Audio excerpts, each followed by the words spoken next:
Hello, we're going to show you today the second clinical case from the series of 10 that we will be presenting here in Instagram TV. And the case is this one here. The patient came to us complaining about her black tooth.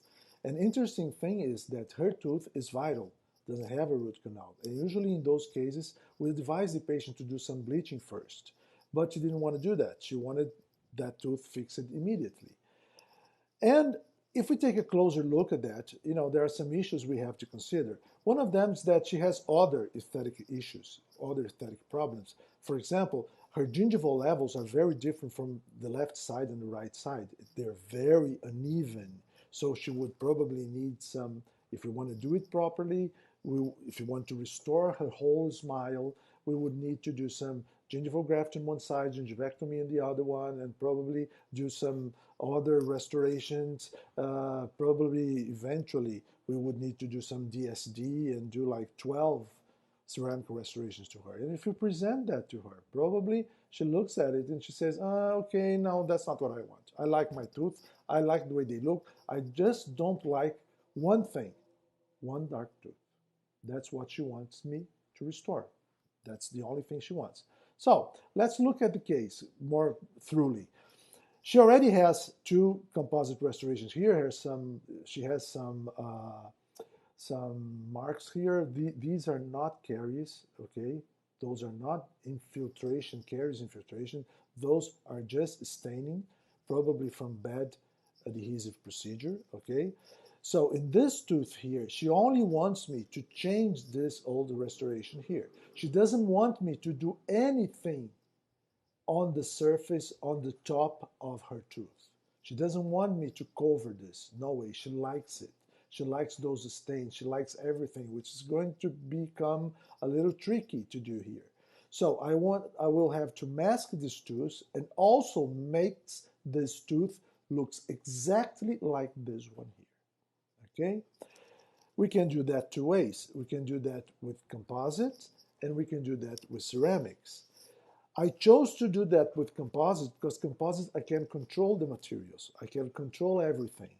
And at the end, if the result, I don't like it, I can always shave a little bit off of the last layers and do some minor changes and use some different composites, different strategies and have a better result. So I can fix it if something doesn't come the way I like it or if the way the patients like it. And what I did here, I changed a little bit the contrast and the brightness of the picture so that I could look exactly what I have to mimic. You see, I have some dark places here, some dark spots here, like here. I have a large white spot here in the middle of the tooth, some white marks here, a kind of a brownish area around here, low value, low value, low value, high value. I mean, it's not going to be easy. Okay, but we're going to try. The patient has to understand that this tooth here, as the two centers are even, they are at the same surface, they have the same surface, they are at the same level, okay? I'm going to need to do some preparation on this tooth in order to mimic. There's no way to do this without preparation. And the preparation is going to have to be 0.7 to 1.2 millimeters of depth. The thing is, when I remove the enamel, what's going to show? The dentin below it. And the dentin is the dark part of the tooth. So it's going to be even darker, and I'm going to have to mask that. Mask and match. Okay? So, to do the preparation, we're going to do it the same way as we do a ceramic veneer. We're going to use a depth cutting burr, like this one here. Like this one here. See? This one here, a depth cutting burr. This one here has 0.5 millimeters of depth at this part here. 0.5 millimeters.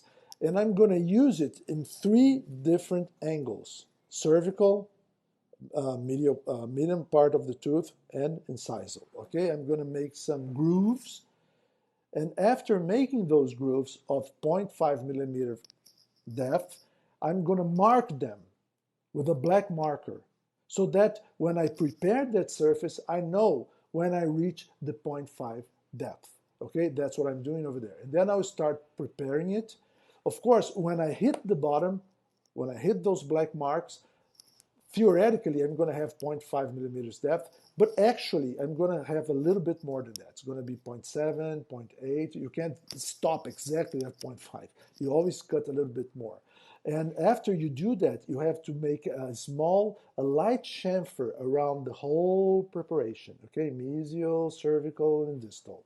And making sure that that preparation goes all the way inside that proximal area, okay? Almost close to the contact between the two teeth, so that the limit between the restoration and the tooth doesn't show when you look in a side view, okay? I don't want the interface between the restoration and the tooth to show from the lateral view, okay? So like this here, you see? That's where I want. But another thing that I can see here at this view, which is a very important view when you're preparing the tooth, is that I still have too much tooth here in the sisal area. I need more space, especially in that part, okay? Especially in that part. So I keep on grinding a little bit more, okay? And then I'll check again occlusally, from occlusal view, to see if I have enough space to build my restoration, okay? And that's what I'm going to do next, okay? You see, we're not going to use the rubber dam in this case because for two reasons. First is that the two gingival levels of the patient were too uneven. And if I put a clamp over there, I'm going to push the gingiva a little bit further apically, okay? I'm going to use a retraction cord here. I use from UltraPack from UltraDent 00. And in this case specifically, I chose to do that because the patient has a very healthy gingival tissue. This is very important. And another thing, I'm working with magnification. So when I work with magnification, I can see if there is some bleeding, if there is some contamination, if something is happening around the gingiva, okay? And if something happens, we stop everything and put the rubber dam on, okay? No matter what. So let's go. First thing, we're going to use the total edge technique. We're going to use our adhesives. We're going to blow the solvent. We're going to polymerize it. And then the first thing we're going to do is to use an opacifier. The opacifier we're going to use here is from Ivoclar. It's a very nice one. It's just one shade, around A2, very opaque. And you're not going to put an even layer. You can't do that with those kind of products. It's going to be sparkled around it, like you have sparkle, like they are scattered around the surface of the tooth. Okay, I don't want an even layer. I want it very scattered, so that the light, when the light hits that, it scatters too. Okay, so that's what I'm doing. I'm putting some, and then with a dry brush, I keep pulling them and moving from vertical, horizontal ways so that I can have an uneven pattern, and then I'll polymerize it. After polymerizing it, the first thing we're going to do is we're going to do the dentin layer. The tooth shade that we're going to have at the final restoration is going to be A1. So when we use dentin shades, we're going to use the dentin shades 1 or 2 colors darker than the color that we are aiming for the final restoration. So we're going to use dentin composite A3 in the cervical area, like that one, and A2 in the middle third, and in the incisal third. We have to make sure that we have an even layer, and that we're going to leave enough space for our enamel restoration, for our enamel composites that are going to be built on top of that dentin. Okay, we're going to make sure that all dentin is covered. Okay, all that opacifier is covered, but we still have some room to use the layers of the enamel composites. Okay, enamel composites. Okay, so now what we're going to do after we put the dentin layer, we're going to build like a frame around the tooth. And to build that frame, we're going to use our enamel composite. which in this case is going to be Renamel from Cosmedent, shade A1. That's a chromatic enamel, okay? A chromatic enamel, which means an enamel composite that has some color, some Vita shade color, okay? In this case, we're going to use the A1. So we're going to build, okay, like a wall on the mesial, a wall on the distal. We're going to use the mylar just to help. It's not going to stay there. We're going to polymerize it just to help, okay? We're going to build, and then we're going to fill the frame, okay? First in the cervical area with a little bit darker shade composite, in this case, Renamel A2, only in the cervical area, okay? And before putting the A1 shade of the enamel composite on the medial third and the incisal third, we're going to do some staining.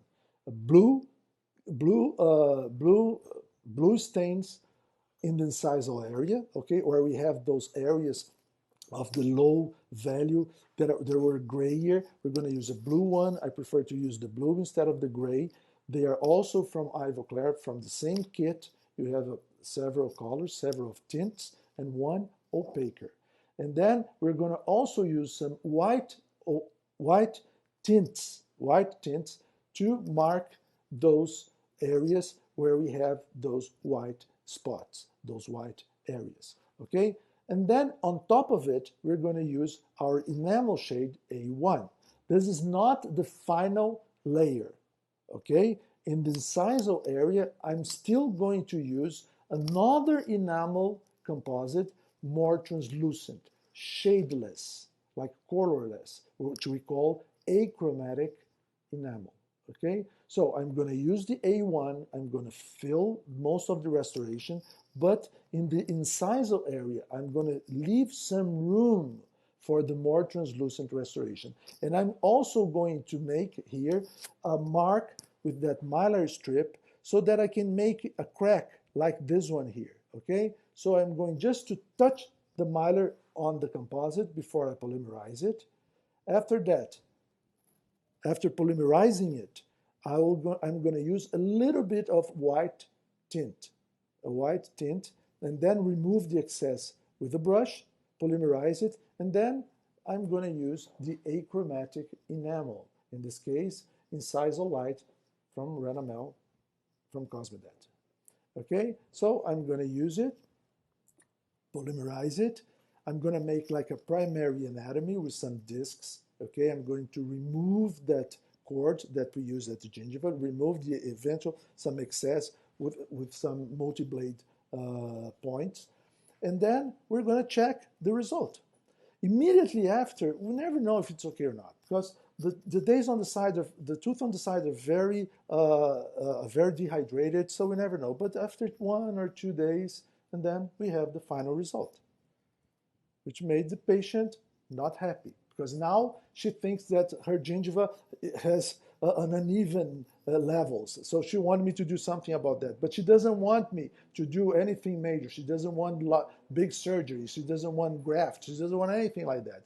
And I really don't want to expose some of her root, some of the cervical dentin from the root. I don't want to expose that. So what we did just a minor gingivectomy using a diode laser just to do a nicer contour. It's not going to be the same. The centrals, yes, we're going to match the level. But the lateral and the canine, it's not going to match the other side, but it's going to look better. I'm just doing inside, respecting the biological width of the sulcus, of the gingival sulcus of the patients. Okay, so I'm not doing anything major, just very small, and I really love that instrument. I love to do that with the laser, because the healing afterwards is phenomenal.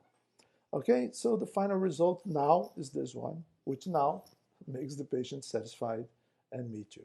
So it's a pretty dramatic change, I think. It's not everything, but that's what the patient wanted.